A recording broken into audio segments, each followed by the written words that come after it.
Exciting times for Liverpool, quite possibly here, Nabaid. You're a Liverpool fan, and we've done a video. Make sure you go check it out. Where actually, if you're a Chelsea fan, maybe leave it because Kweku has no hope whatsoever. And we were talking about all the World Cup stars that have had a lot of minutes and have now got to go back to Chelsea. Liverpool have only had 5 players go to the World Cup. And in terms of minutes for key players, Virgil van Dijk, Alisson with a lot of minutes, Henderson with a good few.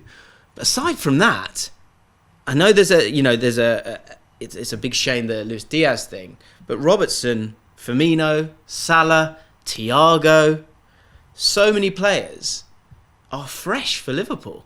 Does that excite you going into this restart?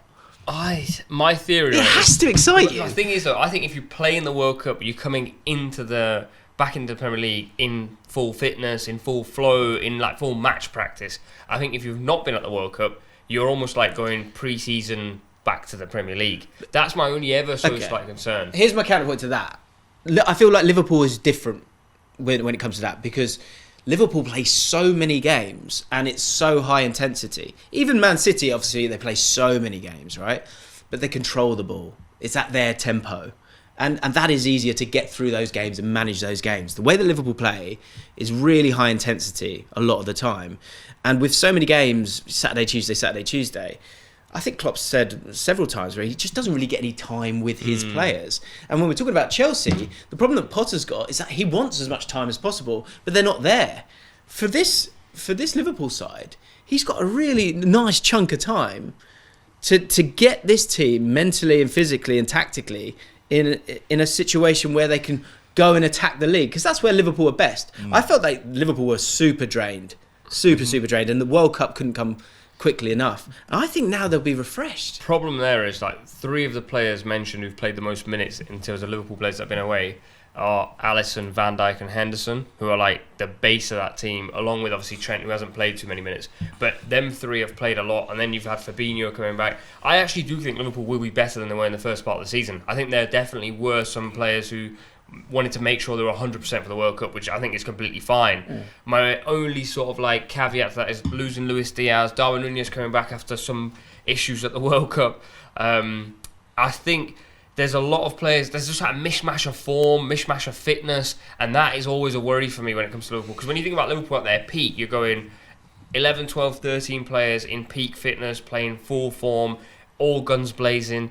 And the first part of the season was like, who can you lean on to save us? Who can you lean on to save us? And it was just starting to take a little bit of shape. Then the World Cup came, and then you play City in the first game, and then Unai Emery.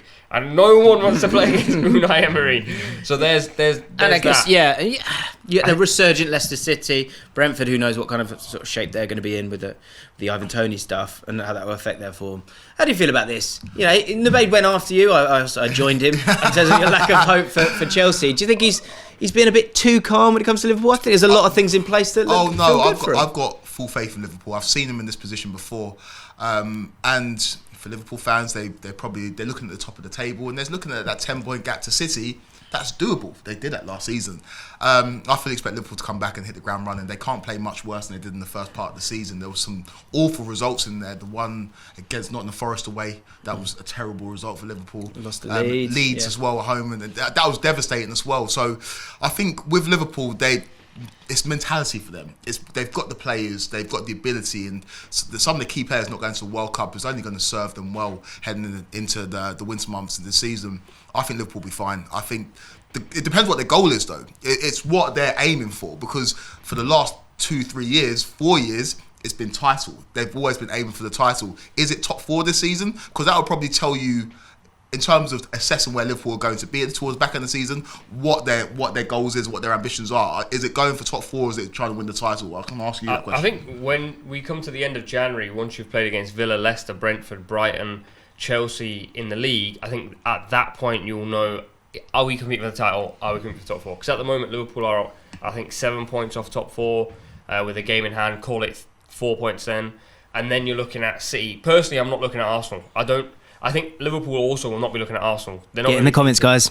Whenever you're ready. I think Liverpool are going to City are the team's chase, because they are going to be winning the league, or they're going to be definitely 1 or 2. I think Arsenal are the ones that will drop points. So I think you ignore them.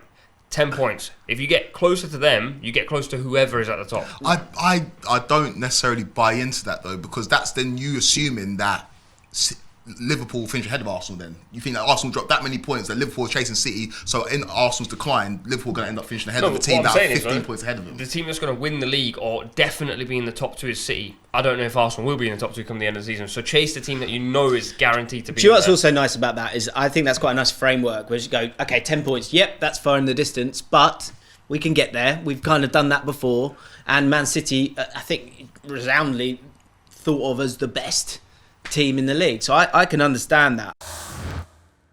Thanks so much for watching ESPN on YouTube. And for more sports highlights and analysis, be sure to download the ESPN app. And for premium content and live streaming, subscribe to ESPN Plus.